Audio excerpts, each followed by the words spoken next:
ቀይ ባህርን በሚመለከት በተደጋጋሚ አንስቻለሁ። ደግሜ አቋሜን ለመግለጽ እንዲመቸኝ እስራኤል የጎላን ተራራ ለምን ያዘች? እስራኤል የጎላን ተራራ ያዘችው ለናሽናል ሴኩሪቲ፣ ለህልውናዬ፣ ለኤግዚስተንሴ ችግር ያጋጥመኛል ብላ ስላመነች።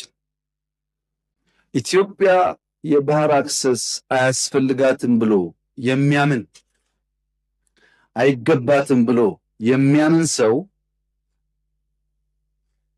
አንድ ተፈጥሯዊ ህግ የሳተ ይመስለኛል። ሰው ይወለዳል፣ ሰው ያድጋል፣ ሰው ያረጃል፣ ሰው ይሞታል። ይሄ ተፈጥሮ ነው። ቀይ ባህርና ኢትዮጵያም እንደዚሁ ናቸው።